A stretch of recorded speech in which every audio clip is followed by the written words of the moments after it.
मेरा फ़ोन बजा और मैंने बस ये कहा, हाँ हेलो, कुछ पता चला क्या, वो कहाँ है? तो दूसरी तरफ से बात करने वाले ने कहा, हाँ इतना तलाशने के बाद अब पता चल ही गया वो कहाँ गई होगी। मैंने जल्दी से उसका पता पूछा और उसे एक कागज़ पर लिखकर फ़ोन रख दिया। कुछ देर तक मैं उस पर लिखे पते को देखता रहा। 2 दिन की थकान का कोई भी असर अब मेरे चेहरे पर नहीं था। मानो 2 दिन की परेशानी को राहत का एहसास हो गया हो, सिर्फ उस जगह का पता चल जाने से जहाँ मीरा हो सकती थी। हाँ, मीरा, जो पिछले लगभग 1.5 साल से मेरी रूम पार्टनर है, जिसके साथ पहले कुछ वक्त तक तकरार रही और धीरे धीरे वही तकरार कब मेरे दिल को सुकून देने लगी ये मुझे कभी मालूम ही नहीं हुआ। वो मीरा जो 4 दिन पहले बिना कुछ कहे चली गई न जाने कहाँ, जिसे 2 दिन से मैं ढूंढ रहा हूँ। पहले दिन लगा कि शायद ज़्यादा काम करने की आदत से वापस नहीं लौटी है, लेकिन फिर मुझे उसकी एक चिट्ठी मिली जिसमें लिखा था, दर्द जितनी जल्दी लोग भूल जाते हैं वो उतना ही अच्छा होता है, लेकिन कुछ दर्द भूलने से पहले इतना याद आते हैं कि उनके साथ जीने की आदत हो जाती है, फिर उनसे अपना दामन छुड़ाना बहुत मुश्किल हो जाता है। ये सच है कि रूम पार्टनर की तरह तुम मिले और उससे बढ़कर कुछ हो गए हमारे लिए। भले ही गुजरे कुछ महीनों ने इतनी खुशी दी है जितनी पहले कभी नहीं मिली, लेकिन इस खुशी की आदत होने से पहले तुमसे दूर जा रहे हैं और हो सके तो हमें माफ़ कर देना। तुम्हारी रूम पार्टनर इसे पढ़कर शायद ही तकलीफ़ होती, पर इसमें लिखे हुए कुछ अल्फाज ने मेरे रूम पार्टनर के मन का जवाब दे दिया था जो वो मुझसे छुपा रही थी, यही कि उसे भी मेरा साथ पसंद है, ठीक मेरी तरह, बस जताने का डर था उसे। 2 दिन की तलाश के बाद उसका पता चला जो इस कागज़ पर लिखा है। अब बस उसे लेने जाना है। अभी मेरी रूम पार्टनर से पार्टनरशिप बाकी है। मैं उसे लेने उस पते से दिल्ली के पास ही एक जगह पहुंचा और कुछ आसपास पता करने के बाद वो बिल्डिंग मिल ही गई जहां मुझे जाना था। कुछ ही देर में मैं उस दरवाजे के बाहर था। मैंने दरवाजे पर दस्तक दी और उसी उम्मीद से दरवाजे के खुलने का इंतज़ार करने लगा, जैसे मेरा सब कुछ बस इसी दरवाजे के उस पार है। कौन? आप किसे ढूंढ रहे हैं? दरवाज़ा खुल चुका था और मुझसे ये पूछने वाली वो नहीं थी जिसे देखने की उम्मीद से मैं यहाँ आया था। उसके दोबारा पूछने पर मैंने कहा, मैं यहाँ मीरा को ढूंढने आया था, मुझे यही पता मिला है। उसने सवालिया नज़रों से देखकर कहा, कौन मीरा? यहाँ कोई मीरा नहीं है। मैं थके हारे उस मुसाफिर के हालात को महसूस कर रहा था जो मंजिल तक आकर ये जान ले कि अभी भी कुछ दूर जाना है। मैं उस बिल्डिंग से नीचे आकर कुछ कदम आगे चला तो ख्याल आया कि कहीं मैंने पता लिखने में कुछ गलती तो नहीं की। ये सोचकर मैंने उसी के पास फ़ोन लगाया जिससे ये पता मिला था। मैंने उसे पूछा, रघु भाई, एक बार वो पता दोबारा से बताना। रघु भाई ने कहा, क्या हुआ, सही से लिखा नहीं था क्या? मैंने कहा, अरे आप एक बार दोबारा बताइए। तो रघु भाई ने जैसे पता बताना शुरू किया तो मैं उस पते को कागज़ में लिखे पते से मिलाने लगा और मैंने देखा कि सब ठीक था। फिर रघु भाई ने पूछा, क्या हुआ, सही लिखा है? मैंने जवाब में कुछ मायूसी से कहा, भाई मैं पते पर पहुंचा और मिला भी एक लड़की से, लेकिन वो किसी और का पता है और वो बीना नाम की किसी लड़की को नहीं जानती। रघु भाई ने कहा, अरे यार वो पता कल्पना का है, मीरा का नहीं। मैंने ये सुनते ही गुस्से में कहा, अरे यार कमाल करते हो, जिसे ढूंढ रहा हूँ उसका पता तो दिया नहीं, अब ये पता किसका है? रघु भाई ने समझाते हुए कहा, यार ये पता मीरा के साथ काम करने वाली उसकी दोस्त का है, उसी का नाम कल्पना है। मैंने बीच में रोकते हुए कहा, तो उसने मुझे ये क्यों कहा कि वो किसी मीरा को नहीं जानती? रघु भाई ने कहा, वो छुपा रही होगी, क्या पता ऐसा करने को मीरा ने ही कहा हो। मैंने कहा, तो अब क्या करूं? रघु भाई ने बिगड़ते हुए कहा, अरे यार अब ये भी हम ही बताएं, पिछले 2 दिन से सही से काम नहीं कर पा रहे हैं। हमारा मीरा के ऑफिस का चपरासी होने का बहुत फ़ायदा उठाया, अब बस। मैंने कहा, अच्छा ठीक है रघु भाई, ये सब करने का शुक्रिया यार। रघु भाई थोड़ा दिमाग लगाओ, ये कहकर फ़ोन काट चुके थे। अब मुझे ही आगे रास्ता बनाना था तो मैं एक बार फिर उसी के रूम के बाहर दस्तक देने पहुंच गया। इस बार उसके दरवाज़ा खुलने के बाद मैंने उसे उसके नाम से बुलाया, कल्पना नाम है आपका? उसने हाँ कहा तो मैंने कहा, मुझे पता है वो तुम्हारी बेस्ट फ्रेंड है, इसलिए उसका पता नहीं बता सकती मुझे, है ना? यही बात है ना? कोई कसम वसम दी होगी। उसने गौर से देखकर कहा, अब जब इतना पता है तो हमें उम्मीद है कि तुम अब मीरा का पता हमसे नहीं पूछोगे। मैंने मुस्कुराते हुए कहा, अब देखिए कल्पना जी, आप बताइए ना बताइए, मुझे उसके पास तो जाना ही है, लेकिन आपका पता मालूम करने में मुझे 2 दिन लग गए, तो क्या एक कप चाय की उम्मीद कर सकता हूँ आपसे? थोड़ी देर बाद मैं सोफे पर बैठा घर पर नजरें दौड़ा रहा था। कल्पना जी चाय बना रही थी। उनकी एक आवाज़ मुझ तक आई जिसे मैं समझा नहीं, लेकिन ये समझ आया कि कल्पना ने ही कुछ कहा था, तो मैंने उसे चाय लिए आता देखकर कहा, कुछ कहा था भी? उसने कहा, हाँ ये कहा था कि मेरा ऑफिस में तुम्हारा जिक्र करती थी। ये सुनकर मेरी आंखों में अजीब सी चमक आ गई, जिसे मैंने तो नहीं देखा, लेकिन उम्मीद ये रही उस वक्त, क्या पता इस कल्पना का दिल पिघल जाए और मुझसे किसी देवता की तरह खुश होकर एक वरदान दे दे। कहाँ खो गए? इस आवाज़ ने मुझे मेरे ख्यालों की चमकती दुनिया से बाहर निकाला। यह आवाज़ कल्पना जी की ही थी। मैंने कहा, जी कहीं नहीं। चाय के घूंट में जितना हो सके उतना ही कम कम ले रहा था, ताकि ये चाय पीने का समय ज़रा लंबा खिंच जाए। क्या पता कल्पना जी कब मेहरबान हो जाएं। बात को बढ़ाने के लिए मैंने उनसे पूछा, एक सवाल पूछें? उसने पहले मेरी तरफ देखा और फिर अपने कप को हाथ में फेंक कर मारने के अंदाज में पकड़ा, और मेरी सांसें तेज़ होने को थी कि वो उस कप को नीचे रख कर बोली, पूछो, लेकिन मीरा कहाँ है ये मत पूछना। मैंने गहरी सांस को ज़रा आराम से अपने फेफड़ों में भरा और हंसते हुए कहा, हाँ मुझे पता है आपसे ये नहीं पूछ सकता, मुझे तो कुछ और पूछना है। उसने पूछने की इजाज़त दी तो मैंने कहा, वो मेरे बारे में और कुछ भी बोलती थी आपसे? उसने बहुत सारी बातें तो बताई, लेकिन उसमें मेरा जिक्र तो था ही नहीं। तब मैंने परेशान होकर कहा, अरे कल्पना जी, मैं अपनी रूम पार्टनर को बहुत पसंद करने लगा हूँ। ये मैंने उसे बताया भी था, तो क्या इसका जिक्र नहीं किया उसने? कल्पना चुटकी लेते हुए, या ऐसा कहा जाए कि मेरा मजाक बनाने के लिए, उसने कहा, तुम और वो? वाह, ये पता ही नहीं। लेकिन ऑफिस में सभी मीरा की माला जपते हैं। लेकिन अब ये समझ नहीं आ रहा है कि उसने ऑफिस में काम करने वालों से लेकर ऑफिस के बॉस के प्रपोजल को ठुकराकर तुम्हें चुना। पहले तो ये सुनकर मुझे समझ ही नहीं आया कि ये मेरी इज्जत बढ़ाने वाली बात थी या मजाक उड़ाने वाली। खैर, मेरा मुंह ये सुनकर छोटा हो गया और मैंने उसकी गलतफहमी को ख़त्म करने और ख़ुद को दिलासा देने के लिए ये कहा, जी कल्पना जी, मैंने ये कब कहा कि वो भी हमें पसंद करती है? उनको तो मैं पसंद करने लगा हूँ, और जब मैंने यह जिक्र किया तो उसने ना ही मुझे हाँ कहा और ना ही मना किया। कल्पना ने धीरे से कहा, ये तो मालूम ही था, बस तुमसे सुनना था कि तुम कितने सीरियस हो। इतना सुनकर मैंने कहा, तुम्हें मैं सीरियस लग रहा हूँ ना? उसने कहा, हाँ, लेकिन अपनी ही दोस्त के हाथों मजबूर हैं। मैंने पूछा, क्यों? उसने समझाते हुए कहा, देखो, हम तो यही चाहेंगे कि तुम उसे ढूंढ लो, क्योंकि हमें पता है उसके दिल में क्या है तुम्हारे लिए। मैंने खुश होकर अपने हाथ में पकड़ा हुआ कागज़ उसकी तरफ बढ़ा दिया, जिसे देखकर उसने कहा, ये क्या है? मैंने शरारत से कहा, इस पर पता लिखिए प्लीज़। वो सामने रखा है पेन। ये कहकर मैं उसकी तरफ ऐसे देखता रहा जैसे मैंने कोई महान काम किया हो और डिग्री पे साइन लेने के लिए बोल रहा हूँ। कुछ पल तक उसने मुझे देखा और फिर खड़े होकर अपना सर पकड़ लिया और कहा, वो ठीक ही कहती है तुम्हारे बारे में कि तुम अजीब हो। मैंने कहा, मतलब? उसने कहा, हमने ये कब कह दिया कि हम पता बताने वाले हैं? मैंने पूछा, तो कब बताओगी कि मीरा कहाँ है? उसने सीरियस होते हुए कहा, देखो, बात को समझो, मीरा के बारे में क्या पता है तुम्हें? मीरा ने अपने माँ बाप का घर बिना किसी को बताए छोड़ा था। उसे किसी लड़के से प्यार था। जो मैंने बीच में ही कल्पना को रोकते हुए कहा, मुझे ये सब पता है कि मीरा के साथ क्या क्या हुआ है, लेकिन मुझे उससे बहुत प्यार है। और तुम्हें तो यही लगता होगा ना कि मीरा के ऑफिस वालों की तरह ही मैं भी हूँ, जो मीरा की खूबसूरती का दीवाना हूँ।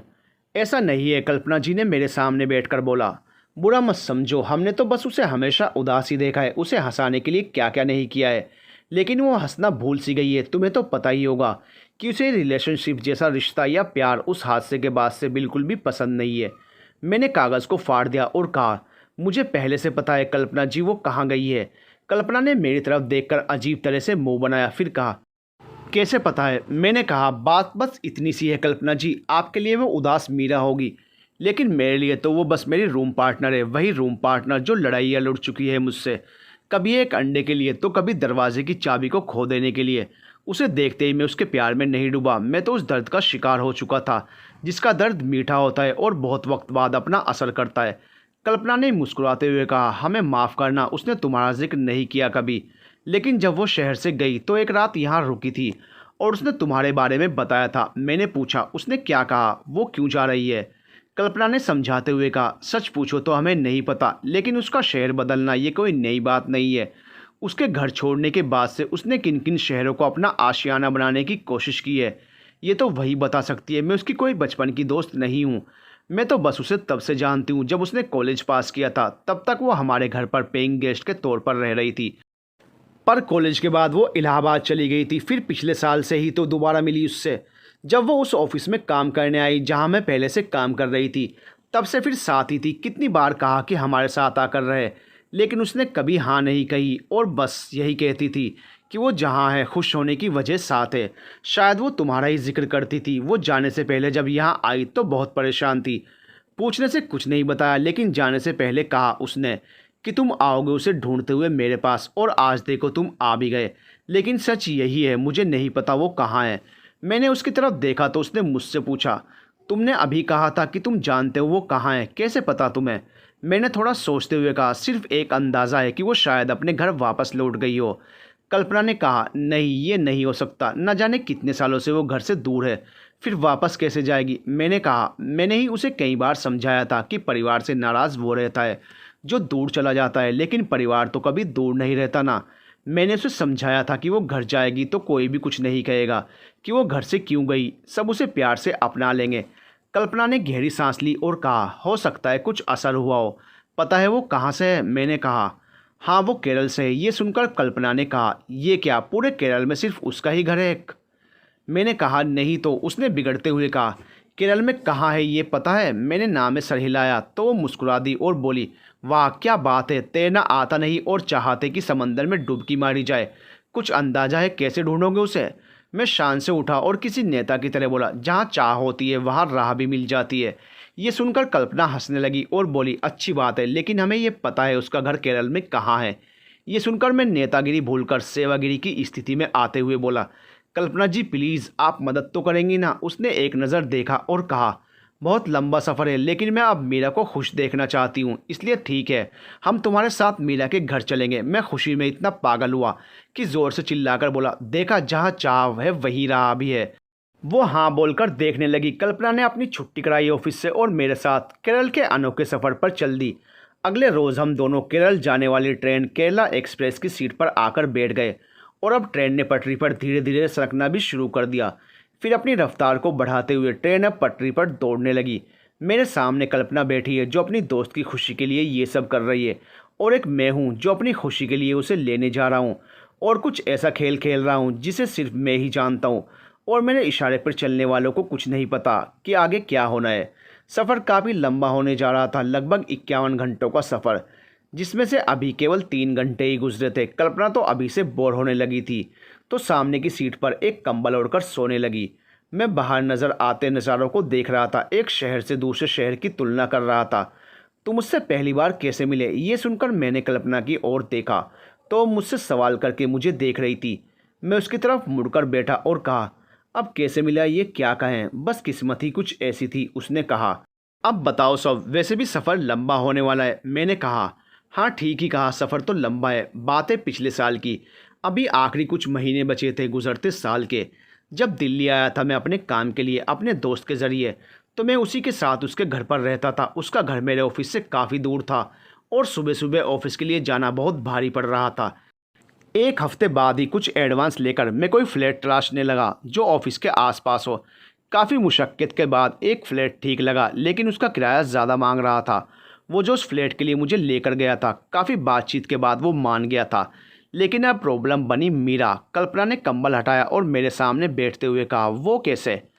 मैं सब याद करके बोलता रहा कि कब से हम दोनों एक दूसरे के रूम पार्टनर बन गए। मीरा और मैं वो भी फ्लैट ढूंढ रही थी और मेरी किस्मत ख़राब कि वो पूरा किराया देने को तैयार थी और मैं कुछ कम करवा चुका था। तो हुआ ये कि जिस दिन मैं फ़्लैट देखने के लिए फ्री हुआ उसी दिन मीरा भी फ्लैट देखने आ पहुंची। मैं फ्लैट के अंदर जाकर सब देख रहा था कि दरवाजे से एक लड़की अंदर चली आई जो खुश तो बिल्कुल भी नहीं लग रही थी। उसने सीधा उसका गला पकड़ा जो फ्लैट दिखा रहा था मुझे। ओ भाई ये फ्लैट किराए पर लग चुका है, ये किसे बड़ी शान से फ्लैट की खूबसूरती गिना रहे हो? मीरा ने उसकी हालत पतली कर दी थी ये कहकर। वो कुछ बोल ही नहीं पा रहा था तो मैंने कहा, सुनिए ज़रा, फ्लैट लेने की बात तो मैं कर चुका हूँ इन भाई से। मीरा ने एक पल मेरी तरफ देखा और मेरी तरफ गुस्से से बढ़ी, लेकिन उतने में वो भाई जो मुझे फ्लैट दिखा रहा था बोला, देखिए मिस, मैंने कोई फ्लैट की बात नहीं की आपसे, किसने आपको फ्लैट दिखाया ये? मीरा ने उसे कहा, नंदिनी ने दिखाया ये फ्लैट, वही तो किराए पर दिलवा रही है। ये सुनकर मैंने उस भाई से नरमी में कहा, भाई तुमने बताया नहीं कि तुम्हारा नाम नंदिनी है? ये सुनकर वो दोनों मेरी तरफ बड़ी अजीब नज़रों से देखने लगे। अब माना कि मैंने कुछ अजीब पूछा था उस वक्त, पर डाउट भी तो क्लियर करना था, तो पूछ लिया। वो भाई मेरे पास आया और बोला, नहीं यार मेरा नाम तो जतिन है, ये नंदिनी की बात कर रही है। मैंने कहा, नंदिनी कौन है? उसने कहा, मेरी ही पार्टनर है, मेरी हेल्प के लिए ही इस फ्लैट के लिए किराएदार ढूंढने में मदद कर रही थी। अब उसने बताया नहीं कि उसने किसी से बात कर ली है। मैंने कुछ सोचकर कहा, तो अब क्या, मैं एडवांस दे चुका हूँ, उसने हिम्मत बढ़ाते हुए कहा। नहीं भाई, ज़ुबान भी चीज़ होती है, चाहे कुछ भी हो जाए फ्लैट में तो आप ही रहेंगे। मैंने तो चैन की सांस ली, लेकिन मीरा ने कहा रुको, अभी हम नन्नी को बुलाते हैं। अब हुआ ये कि इस फ्लैट में कौन रहेगा कौन जाएगा, इसकी चर्चा करने वो भाई जिन्होंने अपना नाम जतिन बताया था और नन्नी जी मुझसे और मीरा से कुछ दूर खड़े बहस कर रहे थे, जिनकी आवाज़ छन कट कर हम तक आ रही थी कुछ इस तरह। जतिन, तुम्हारा दिमाग ख़राब है क्या? मैंने इस फ्लैट के लिए बंदा ढूंढ लिया है। नंदनी, 2 दिन से एक भी कॉल की तुमने? तुमको तो ब्रेकअप करना है। अब पता कैसे चलता कि मैंने भी किसी को ये फ्लैट दिखाया है? मीरा और मैं एक दूसरे को देखने लगे। ये सुनकर वो दोनों ऐसी ही बहस करते रहे और फिर एक आवाज़ आई, दोनों को ही किराए पर दे दे तो। ये सुनकर मीरा जो यहाँ खड़ी थी अब वहाँ पहुँची और बोली, अरे यार कितना सोच रहे हो, पैसे कौन ज़्यादा दे रहा है, उसे ही दो ये फ्लैट। ये सुनकर मेरे कान खड़े हो गए क्योंकि पैसे मैं कम दे रहा था। अब मैं पहुँचा उनके पास और बोला, क्यों, यहाँ क्या इस फ्लैट की नीलामी हो रही है कि तुम एक बोली बोलोगी और मैं उससे थोड़ा ज़्यादा?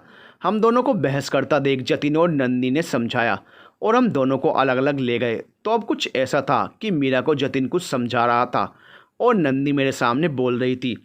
नंदी ने मुझसे कहा, देखो भाई, आपको फ्लैट चाहिए, उसे भी फ्लैट चाहिए, तो क्यों ना आप दोनों हाफ हाफ पेमेंट दे कर रहो, वैसे भी फ्लैट काफ़ी बड़ा है। मैंने थोड़ा इधर उधर देख कर कहा, वो एक लड़की है और मैं उसके साथ, आसपास वाले गलत समझेंगे। नंदी ने मुझे देखा और मुस्कुरा कर बोली, क्यों, वो खूबसूरत नहीं लगी आपको? वो बात नहीं है, नंदी ने कहा, तो क्या करें, लोगों का आजकल सब चलता है, और वैसे भी आपकी ऑफिस ड्यूटी दिन की है और उसकी रात की, तो एडजस्ट तो हो जाएगा, और किसे पता कि आप दोनों अजनबी हो। मैंने कहा, लेकिन नन्नी ने मुझे रोकते हुए कहा, अब बस यही डील करते हैं। थोड़ी देर में ही नन्नी और जतिन ने कुछ कागज़ पर साइन लेकर कहा, पार्टनर की तरह रहो दोनों। जतिन बोला, रूम पार्टनर के जैसे। अब मैंने फ्लैट को ज़रा अच्छे से देखा। मुझे आज ही शिफ्ट होना था, कल फिर ऑफिस के लिए जाना था, तो शाम को मैं सामान लिए चला आया। तो जतिन भाई ने मेरी मदद की शिफ्ट करने में, और सारा काम हो जाने के बाद उसने कहा, वो मीरा मैम कल शिफ्ट करेंगी, तो ये लो रखो फ्लैट की अलग चाबी, और दूसरी नन्नी के पास है, जो शिफ्ट करते वक्त मीरा को दे देगी। मैं रात भर जागकर सारा सामान शिफ्ट करता रहा। रात के 2 बजे तक सब ख़त्म हुआ तो मैंने कॉफ़ी बनाई और बालकनी में आकर कॉफ़ी पीने लगा। बहुत खूबसूरत फ्लैट लग रहा था और बालकनी से नज़ारा तो और भी अच्छा था, लेकिन कल ये 2 लोगों में बढ़ जाता। उससे पहले मैंने आज रात भर इसे अपना मानकर रात गुजारी। सुबह मैं ऑफिस के लिए निकला कि देखा मीरा एक टेम्पो से अपना सामान लिए चली आ रही है। कल के मुकाबले वो आज ज़्यादा खूबसूरत लगी मुझे, या फिर आज ही मैंने उसे ध्यान से देखा था। वो मेरे बगल से गुजर गई बिना कुछ कहे, और ना ही मैंने कुछ कहा। फिर उसे मैंने आवाज़ देकर कहा, मेरा सामान मत छेड़ना। उसने मेरी तरफ आंखें दिखाई और चलती रही। मैं भी ऑफिस चला आया। रात को जब मैं घर पहुंचा तो दरवाज़ा बंद था। मुझे लगा कि वो अंदर होगी, लेकिन वो नहीं थी। फिर ध्यान आया कि वो रात को ड्यूटी करती है और मैं दिन में। जब मैं फ्लैट में दाखिल हुआ तो देखा जो कमरा उसने चुना था उसी में उसने अपना सामान रखा था। ऐसा लग रहा था कि फ्लैट का आधा हिस्सा उसका था और बाकी आधा मेरा, लेकिन उसके हिस्से की सजावट मेरे हिस्से के मुकाबले काफ़ी ज़्यादा थी। मैंने अपने हिस्से की और अच्छी तरह सफाई की और सारे फालतू सामान को उनकी जगह पे रखा। पर्दों को सही से बांधा, फिर उसके हिस्से से मिलाया और कहा, नॉट बैड। जाहिर था एक लड़की घर को लड़के के मुकाबले और अच्छे से संवार सकती है। अभी सुबह के 4 बजे थे कि किसी के आने की आहट सुनी तो मैं उठ बैठा और सोचने लगा, इस वक्त कौन? फिर सोचा कहीं चोर तो नहीं। मैं धीरे से कदम बढ़ाता हुआ बेडरूम के बाहर आया तो देखा मीरा थी, जो अभी अभी आई थी। साफ पता चल रहा था कि उस पर नींद का कितना असर है। काफ़ी थकी हुई लग रही थी। मैंने उसे कहा, अभी शिफ्ट ख़त्म हुई? मीरा पानी की बोतल लेकर अपने बेडरूम में जाते हुए बोली, माफ़ करना, मेरी वजह से आपकी नींद ख़राब हुई। मैंने उसके पीछे कहा, कोई बात नहीं, दरवाजे पर दस्तक भी दे सकती हो, इस वक्त तक तो मैं जागा ही रहता हूँ। उसने कुछ नहीं कहा और सोने चली गई। शायद थकावट ही इतनी हो। सुबह मैं उठा और ऑफिस के लिए तैयार होने लगा। मैंने देखा मीरा बेडरूम से बाहर आ रही थी। वो मुझे देखकर रुक गई और दीवार की टेक लिए खड़ी होकर देखने लगी। मैंने अपना बैग और फ़ोन लिया और जाने लगा तो मीरा ने पीछे से कहा, तुम्हें नहीं लगता कि कुछ बात करनी चाहिए हमें आपस में? मैंने ज़रा रुक कर कहा, किस बारे में? उसने कहा, फ्लैट के बारे में, फ्रीज़ के बारे में। मैंने कहा, फ्रीज़ का क्या? उसने इशारे से कहा, फ्रीज़ का राशन। और क्या? मैंने वक्त देखकर कहा, आज तो मैं बहुत लेट हो रहा हूँ, लेकिन आज शाम को ही लौट कर सारी बातें करते हैं। इतना कहकर मैं चल दिया। शाम को जब मैं फ्लैट पहुँचा तो मीरा ने ही दरवाज़ा खोला। थोड़ी देर बाद हमने कुछ नियम तय किए फ्लैट में हम दोनों के लिए। मीरा ने कहा फ्रिज के राशन के लिए दोनों बराबर पैसे देंगे, ये नियम रखा। मैंने कहा ठीक है। उसने कहा कभी एक दूसरे के बेडरूम में नहीं जाएंगे। हाँ ठीक है। उसने कहा बाकी फ्लैट की सफाई वगैरह छुट्टी के दिन दोनों ही करेंगे। मैंने कहा चलो ये भी ठीक है, और कुछ? उसने कहा नहीं, बस इतना ही बहुत है हमारे लिए। मैंने कहा तुम्हारी शिफ्ट हमेशा देर रात से ही शुरू होती है। मीरा ने हाँ में सर हिलाया। थोड़ी देर में ही मीरा का जाने का वक्त हो गया और वो तैयार होकर जाने लगी। तो मैंने कहा मीरा संभल कर जाना। उसने मेरी तरफ देखा और बोली हमेशा ऐसे ही जाते हैं रात में, आज तक तो किसी से नहीं सुना कि ध्यान रखे खुद का। मैंने बड़े अपनेपन से कहा क्यों? उसने हल्की मुस्कान लिए कहा सो जाओ तुम, गुड नाइट। उसके जाने के बाद भी मैं बैठा सोचता रहा कि मीरा के अंदर क्या है, वो कितना अकेली है। इसका पता चल रहा था उसकी बात से, रह रहकर उसका ख्याल मेरे सामने आता रहा। मेरी ज़िंदगी में ये पहला ऐसा एहसास हुआ जिसे मैं पहचानता नहीं था। शायद इसी को मीठा दर्द कहा जाता है। मैं सोया नहीं, घड़ी को देखता रहा जब तक उसके आने का वक्त नहीं हुआ। वो ठीक अपने वक्त पर आई, लेकिन इस बार मैंने दरवाज़ा खोला। उसने मुझे दरवाजे पर देखकर कहा सोए नहीं? मैंने कहा लैपटॉप पर काम कर रहा था कि वो गाड़ी की आवाज़ से लगा कि तुम ही आई हो, इसीलिए। कुछ देर बाद मैं बालकनी में खड़ा कॉफ़ी पी रहा था कि पीछे से मीरा ने कहा सोना नहीं है आज, वहीं खड़े रहकर पहरेदारी करनी है। सुबह ऑफिस में बॉस डांटेगा तब सोचना। मैं उसे देखता रहा। वो फ्रिज तक गई, एक बोतल ली और बेडरूम में चली गई। पहला छुट्टी का दिन आया। सुबह मैं उठा और चाय नाश्ता बना रहा था कि मीरा बेडरूम से निकली और किचन में आई और बोली आज छुट्टी है। मैंने मजाक में कहा हाँ है, तुम्हारी नहीं है क्या? उसने कहा क्यों नहीं होगी, ज़रूर है। मैंने कहा नाश्ता करोगी, बनाऊं? उसने कहा नहीं, हमको बनाना आता है, खुद बना लेंगे। थोड़ी देर बाद मैं नाश्ता करने बैठा था तो वो भी नाश्ता लिए चली आई बालकनी में और अपना नाश्ता दिखा दिखाकर खाने लगी। मैंने कहा अच्छा तो अपना हुनर दिखाया जा रहा है, मेरे बनाए आमलेट में अपना आमलेट मिला रही हो ना? वो मुस्कुराकर बोली वो तुमने ऑमलेट बनाया है, देखने में कुछ समझ नहीं आ रहा। मैंने भी हंसते हुए कहा उड़ा लो मजाक, तुम भी नहीं आता खाना बनाना तो क्या सीखने लगे, वक्त कहाँ है इतना। उसने मुझे ऐसे ही खाते देखकर कहा कह देते हम बना देते। मैंने कहा आज ये नरम दिल कहाँ से देखने को मिल रहा है तुम्हारा? मीरा मुस्कुरा दी और बोली छुट्टी का दिन आराम से गुजारने का ही होता है और कोई परेशानी नहीं होती, इसलिए मूड अच्छा है। सफाई कर रहे थे दोनों हम मिलकर फ्लैट की, और सारी सफाई होने के बाद मैंने कहा अच्छा लग रहा है फ्लैट, रूम पार्टनर? उसने कहा रूम पार्टनर मतलब? मैंने उसे याद दिलाते हुए कहा अरे वही जो उस दिन जतिन भाई ने कहा था।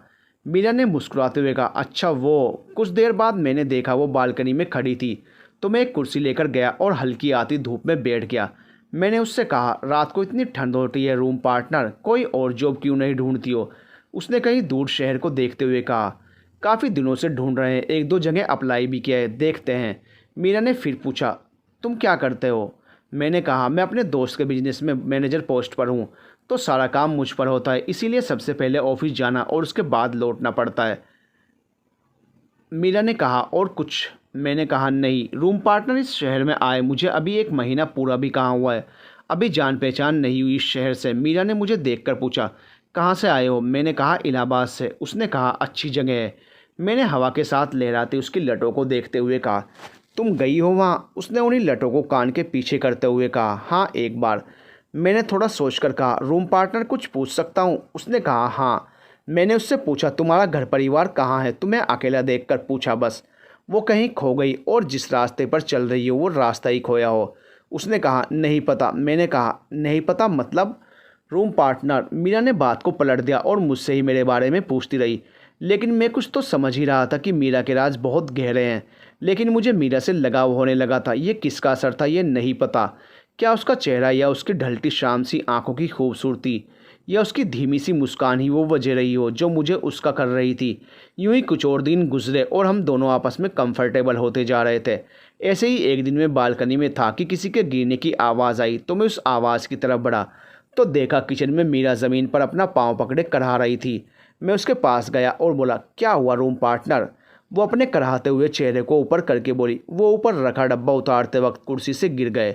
मैंने उसे कहा तुम ठीक हो ना? उसने पैर की तरफ इशारा किया तो मैंने कहा लाओ देखने दो। मैंने उसके पैर को देखा, देखने से लग रहा था कि मोच आई है। मैंने कहा खड़े होने की कोशिश करो। उसने खड़े होने की कोशिश की तो उसका दर्द और बढ़ गया और वो नहीं नहीं होगा बोलकर वापस बैठ गई। मैंने वॉचमैन को फ़ोन करके डॉक्टर को लाने को कहा और मीरा से बोला रूम पार्टनर डॉक्टर आ रहे हैं, तुम बेडरूम तक चलो। मैंने उसे सहारा देते हुए उठने में मदद की और बेडरूम तक ले आया। कुछ देर बाद ही डॉक्टर ने उसका पूरा पैर चेक किया और कुछ दवाई उसके पैर पर मोटी मोटी पट्टी लपेट दी और मुझसे बोले, अभी पैर पर जोर नहीं पड़ने देना, जोड़ में अंदरूनी चोट है, मैं कल आकर चेक करता हूँ। मैंने कहा, जी आइए, मैं आपकी फ़ीस देता हूँ। दरवाजे पर मैंने उन्हें फ़ीस दी तो वो बोले, मैं इसी बिल्डिंग में तो रहता हूँ, 3री मंजिल पर फ्लैट 13 में। मैंने खुशी से कहा, अच्छा, तो ज़रूरत पड़ने पर मैं आपकी मदद ले सकता हूँ। डॉक्टर ने कहा, हाँ ज़रूर, और अगर मैं ना मिलूँ तो ये रखो मेरा कार्ड। डॉक्टर के जाने के बाद मैं मीरा को देखने उसके बेडरूम में गया तो देखा दर्द से उसके आंसू बह रहे थे। मैं उसके पास गया और बोला, रूम पार्टनर, ज़्यादा दर्द हो रहा है क्या?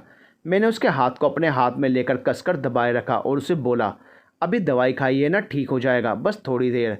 मैंने उसे हंसाने के लिए कहा, देखा तुमने, नियम तोड़वा दिया। मीरा ने दर्द में ही कहा, कौन सा नियम? मैंने कहा, वही बेडरूम में नहीं आने वाला। वो ये सुनकर दर्द में भी हंसने लगी और मैं उसका हाथ थामे हंसता रहा। अगले दिन डॉक्टर ने पैर चेक किया और कहा, ठीक है, लेकिन अभी चलना फिरना नहीं है। मीरा ने कहा, हमें ऑफिस भी जाना है। डॉक्टर ने कहा, बेटा चलने से पैर पर जोर पड़ेगा, अभी कुछ दिन आराम दो पैर को। डॉक्टर के जाने के बाद मैंने कहा, क्या रूम पार्टनर, अभी ज़रा बहाना करो और ऑफिस से छुट्टी लो, और चलना मना है अभी। मैं उसकी ज़रूरत का ख्याल भी कर रहा था, मैंने भी ऑफिस से छुट्टी कर ली थी। उस शाम मैं उसे सहारा देकर चला रहा था। वो मेरे कंधे पर हाथ रख के चलने की कोशिश कर रही थी। थोड़ी बहुत प्रैक्टिस के बाद वो खुद से भी चल पा रही थी। उसके पैर में चोट लगने से एक बात तो हुई थी कि वो और मैं आपस में अजनबीपन भूल गए थे। अब बात बात पर उसका मुझे बुलाना, मुझसे बातें करते रहना, ये सब बहुत अच्छा लगने लगा था मुझे। कुछ पता ही नहीं चला कि कब वो मेरे लिए इतना खास हो गई। कुछ रोज़ बाद से वो फिर ऑफिस जाने के काबिल हो गई और मैं भी ऑफिस के कार्यों में उलझा रहा। लेकिन अब कुछ नई बातें भी होने लगी थी। हम एक दूसरे से सिर्फ छुट्टी के दिन ही सही से मिलकर बात कर पाते थे। माना कि एक ही घर में रहते थे, लेकिन यकीन करना मुश्किल है कि हम आपस में कितना कम बोल पाते थे। लेकिन जो अब नई बात होने लगी थी वो ये कि मैं उसे सुबह सवेरे नहीं उठाता था क्योंकि लेट ड्यूटी से आती थी, लेकिन वो मेरे लिए कुछ हमेशा किचन में रख देती थी, जैसे कभी खाने का कुछ या फल। अब मैं भी कुछ ऐसा ही करने लगा था। मैं उसी जगह पर कभी खुद से बनाया ऑमलेट तो कभी पास्ता बनाकर रख देता था। कुछ दिन बाद मुझे उसके सामान के साथ एक पर्ची मिली जिसमें लिखा था, नाश्ता बनाना नहीं आता फिर भी बनाकर जाते हो, कल सुबह मत बनाना, हम रात में ही बना देंगे। मैं अगले दिन ऑफिस जाने को हुआ तो उसका खाना कहिए या नाश्ता, एक खाने का डब्बा मिला। मैंने वो लिया और बदले में पर्ची पर लिखा, क्या रूम पार्टनर, रात को थकी हुई आती हो, अब नींद में नाश्ता बनाओगी?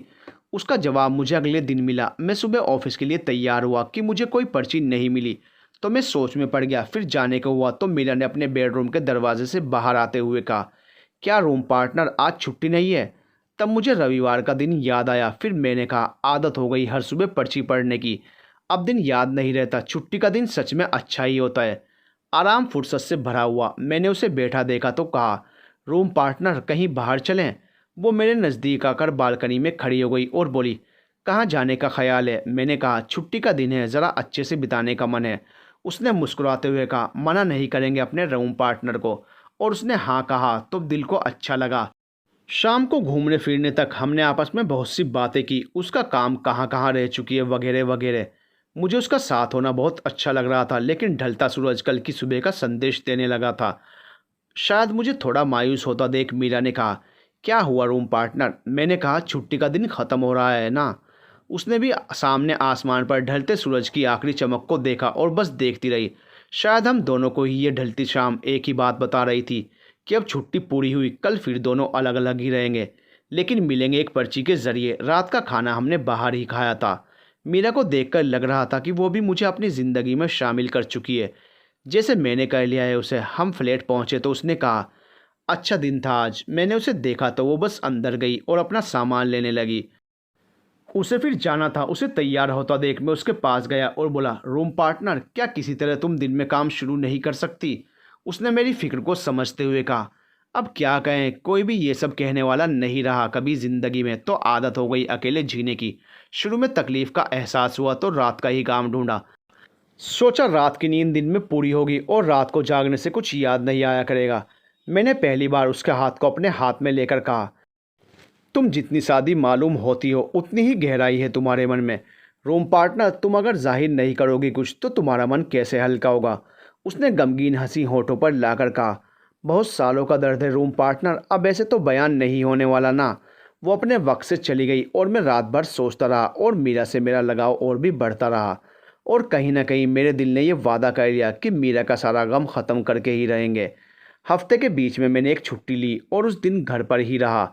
जब मीरा उठी तो मुझे देखकर बोली, क्या हुआ रूम पार्टनर, ऑफिस नहीं गए? मैंने उसे कहा, कुछ काम था इसलिए। उसने पूछा, क्या काम है? मैंने मुस्कुराते हुए कहा, तुम्हारे राज जानने हैं, तुम्हारे लिए दूसरा काम ढूंढना है। उसने मेरी तरफ देखा और कहा, ज़रूरत नहीं है रूम पार्टनर। वो ये कहकर किचन में गई तो मैंने कहा, रूम पार्टनर तुम्हें यह पेपर देखना चाहिए। उसने पास आकर कहा, कौन सा पेपर? मैंने उसे कागज़ देते हुए कहा, वही जिसके लिए तुमने अप्लाई किया था, इंटरव्यू लेटर है। अब इतना क्या सोच रही हो? उसने कहा, ये कब आया? तुम्हें ध्यान ही कहाँ रहता है, ये तो वॉचमैन दे गया था कल। मैंने उसे समझाते हुए कहा, अब अपनी ज़िद छोड़ दो रूम पार्टनर और रात की दुनिया से निकलकर दिन की रोशनी में आओ। उसने एक हल्की सी मुस्कान के साथ कहा, तो इसलिए आज छुट्टी पर हो? मैंने कहा, अब रूम पार्टनर के लिए इतना तो करना ही था। वो मुस्कुराई तो मैंने उसे कहा, जाओ आज मैं छुट्टी पर हूँ तो नाश्ता मैं बनाता हूँ, तुम बैठो। कुछ देर बाद हम दोनों ही नाश्ता कर कर बालकनी पे खड़े थे। मैंने उसकी तरफ देखा तो वो नीचे खेलते बच्चों को देख रही थी। फिर मैंने देखा कि उसकी आंखों के किनारे भीग गए। मुझसे देखा नहीं गया तो मैंने उसके कंधे पर हाथ रख कर कहा, रूम पार्टनर। उसने बिना मेरी तरफ मुड़े कहा, वो देखो वहाँ उस लड़की को जो अपने बाल बंधवा रही है अपनी माँ से। कितना अच्छा लगता है ना जब माँ अपने हाथों से बालों में तेल लगाती हुई दुनिया भर की बातें बताती है। कभी कहती है अजनबी से बात नहीं करना, बड़ों की इज्जत करो, सबको खुश रखो और ना जाने क्या क्या। हमारी माँ भी। मीरा इतना कहकर चुप हो गई तो मैंने आगे बढ़कर उसके आंसू को अपने हाथ से पोंछा तो ख्याल आया कि ना जाने कितने वक्त से मीरा यहाँ खड़ी होकर ये सब देखकर उदास होती होगी। मैंने उसे कहा, रूम पार्टनर मुझे पता है तुम अपनी माँ से बहुत प्यार करती हो, लेकिन वो सब तुमसे दूर क्यों है ये समझ नहीं आता मुझे। मीरा ने मेरी तरफ देखकर कहा, हमने घर छोड़ दिया था ये कहकर कि अब हमारा कोई नहीं है। मैं हैरान होकर उसे देखता रहा। उसने आगे कहा, प्यार की खातिर इस कमबख्त दिल के लिए, ये जो दिल है ना रूम पार्टनर, बहुत बड़ा पाजी है। जिससे मोहब्बत थी वो अपने घर से दूर हमसे मिलने आता था। बचपन की दहलीज पार करके उसके साथ इस चाहत के रास्ते पर चले थे। उसने बड़े बड़े सपने दिखाए और हम उसकी बातों को अपनी दुनिया बना बैठे। हमें अपने घर में सब मिला था लेकिन आज़ादी नहीं थी। ये मत करो वो मत करो, सभी यही कहते रहते थे। फिर हमारी हरकतों का पता चला तो सबने जबरन किसी और से शादी करवाने का फ़ैसला कर लिया। जब हमें इसका पता चला तो हमने घर छोड़ने का फ़ैसला कर लिया, लेकिन उसके साथ रहना चाहते थे जो हमारे दिल में था। उसने सारा प्लान बनाया था कैसे कैसे हमें कहाँ जाना है, लेकिन उसने हमें धोखा दे दिया। मेरे मुंह से निकला, धोखा कैसे मीरा? उसने आगे कहा, उसके बताए स्टेशन पर उतरकर उसका इंतज़ार करते रहे, लेकिन उस इंतज़ार को कोई आहट नसीब नहीं हुई। वो नहीं आया और हमारे पास कुछ भी नहीं बचा, ना घर और ना ही प्यार। ये सुनकर मेरा दिल मीरा के लिए रो पड़ा। फिर मैंने पूछा, क्या किया उसके बाद तुमने, कैसे खुद को संभाला? उसने गहरी सांस भरते हुए कहा, चाहे कितने भी अकेले थे लेकिन कमज़ोर नहीं थे। प्यार के धोखे ने कमज़ोर करने से ज़्यादा हिम्मत देने का काम किया। इसीलिए तो एक अनजान शहर में भी खुद को संभाले रखा और फिर आदत सी हो गई जगह बदलने की। जब कहीं दिल नहीं लगा तो काम और जगह दोनों बदल दिए। ऐसे ही कितनी जगह रहने के बाद यहाँ दिल्ली आ गई।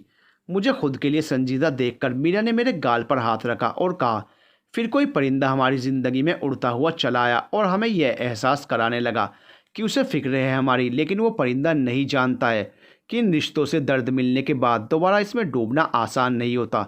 मैंने उसके हाथ को अपने हाथों में लेकर कहा, कुछ परिंदे सिर्फ फिक्र नहीं करते, वो बन जाते हैं किसी के लिए, किसी की खुशी के लिए तड़पने लगते हैं और जब तक वो खुशी नहीं मिलती वो फिक्र करते ही रहते हैं। मीरा कमरे में अंदर जाते हुए बोली, हमने कब कहा कि वो परिंदे तुम ही हो? मैंने पीछे से कहा, तुमने नहीं कहा, बस तुम्हारे हाथ के स्पर्श ने कह दिया। रूम पार्टनर, जो हुआ वो बुरा था, लेकिन अब जो हो रहा है उसमें तुम खुशी नहीं चाहोगी।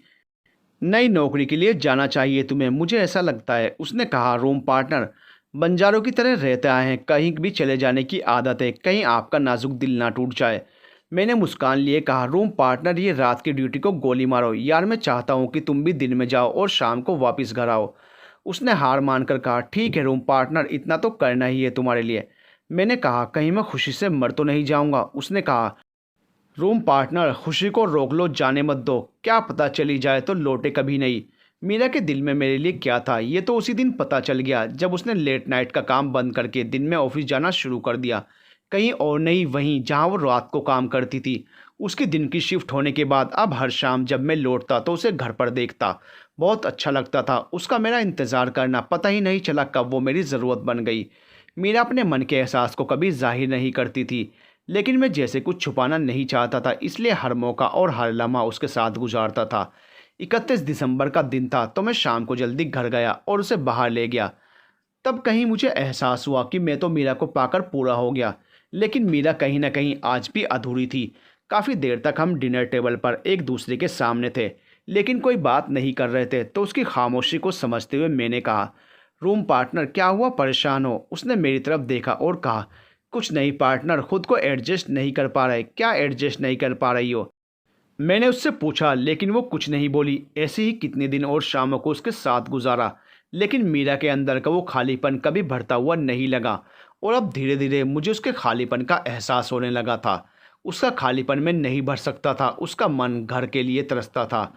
उसे उसके अपने चाहिए थे, लेकिन यही बात उसे कहता था तो वो बस यही कहती थी कि हमारे उठाए गलत कदम ने हमारा रिश्ता उस घर से हमेशा के लिए ख़त्म कर दिया। वहाँ कोई नहीं जो अब हमें वापस चाहेगा। उसे मैंने कितनी बार कहा कि उसे एक बार लौटकर ये दिखाना चाहिए कि वो कितनी शर्मिंदा है और उसे सब माफ़ कर देंगे, लेकिन मीरा अपने लिए फैसले को गुनाह समझकर हमेशा खुद को सज़ा दे रही थी। अब भी कल्पना से ये बात कहते कहते न जाने कितना सफ़र घट गया, पता ही नहीं चला कुछ। कल्पना ने सब सुनकर कहा, तुम उसे क्यों ढूंढ रहे हो? मैंने कहा, सीधी सी बात है कल्पना जी, वो मेरी रूम पार्टनर है और अब यूं ही तो मुझसे अलविदा नहीं कह सकती।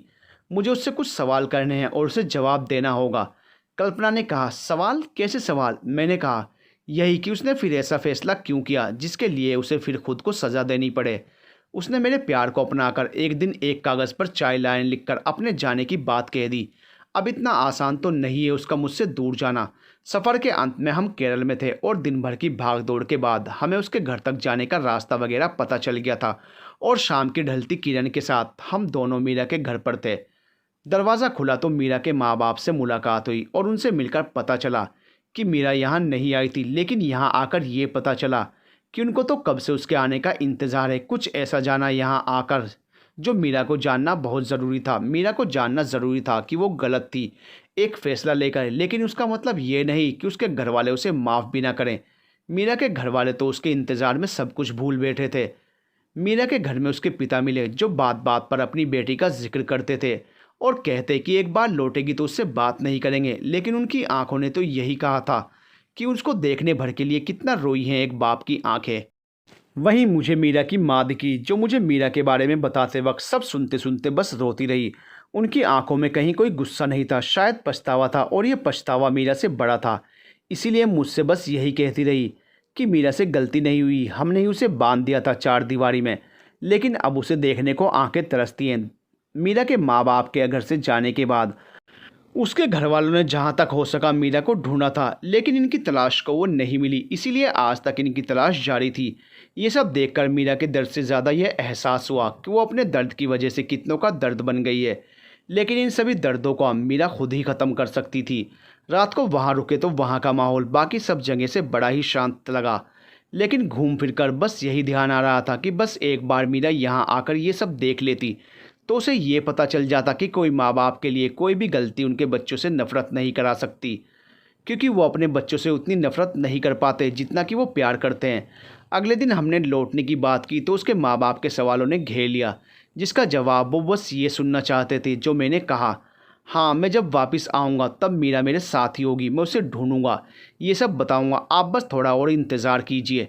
थोड़ी देर बाद हम कब कहाँ जा रहे हैं? कल्पना जी ने पूछा तो मैंने कहा, रूम पार्टनर को ढूंढने। उसने पूछा, लेकिन ये होगा कैसे? मैंने सोचकर कहा, जहाँ चाह है वहाँ राह भी है। ये सुनकर कल्पना ने अपना सर पकड़ लिया तो मैंने कहा, फिक्र मत करो, मुझे पता है कि वो कहाँ है। ये सुनकर कल्पना ने कहा, तो हम यहाँ क्यों आए? मैंने कहा, उसके घर वालों से मिलने। कल्पना ने कहा, क्या सच में तुम्हें पता है मीरा कहाँ है? मैंने उसे देखते हुए कहा, हाँ। उसने फिर कहा, तो कहाँ है वो? मैंने कहा, दिल्ली में ही है।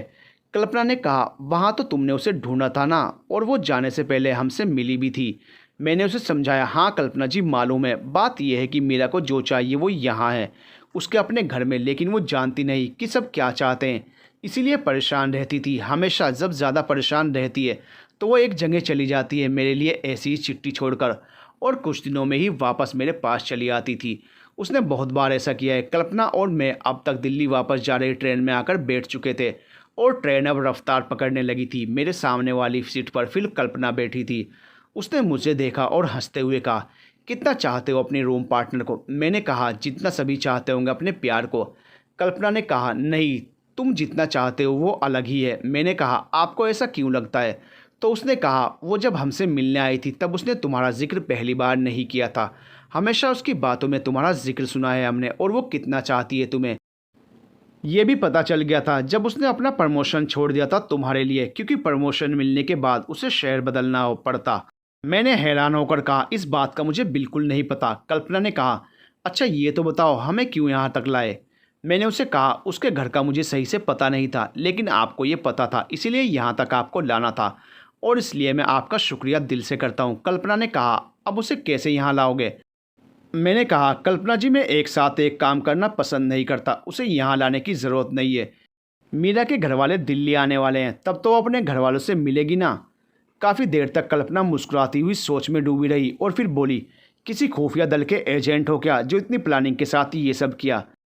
मैंने कहा, प्लानिंग बस इतनी थी कि आपको ये ना बताया जाए कि मुझे सब पता है।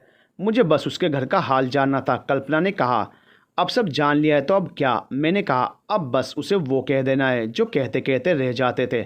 कल्पना ने पूछा, क्या? तो मैंने कहा, वही कि रूम पार्टनर, अब तुम मेरी लाइफ पार्टनर बन जाओ। कल्पना ने एक पल सोचकर कहा, तो अब तक क्यों नहीं कहा?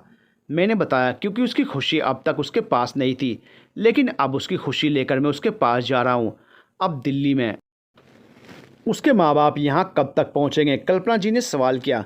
अब तक हम दिल्ली स्टेशन से बाहर आ चुके थे। मैंने उसके जवाब में कहा, वो कल पहुँच रहे हैं, तो मैं मीरा के लिए वो एक ख़ास दिन बनाने जा रहा हूँ। कल्पना ने कहा, अच्छा लगा जानकर कि तुम मीरा के साथ हो। मैंने उसके लिए उसका शुक्रिया किया और उसे अपने साथ लिए अपने घर पहुँचा, जहाँ मैं जानता था कि दरवाज़ा खोलने वाली मीरा ही होगी।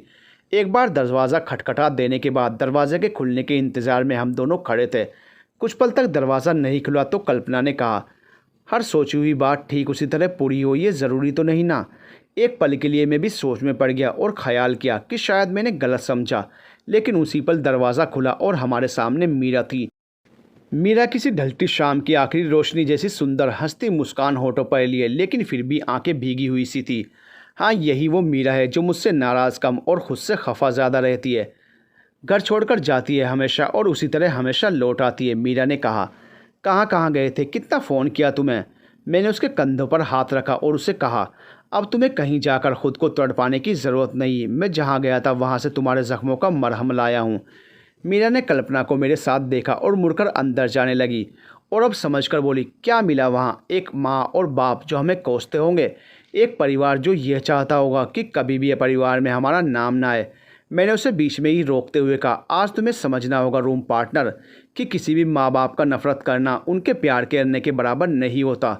मैंने उसका हाथ अपने हाथ में लिया और उसे सोफे पर बैठाया और ख़ुद उसके हाथों को थामे उसके सामने बैठा और कहा, हम बच्चे बहुत बदकिस्मत हैं अपनी सोच के मामले में रूम पार्टनर।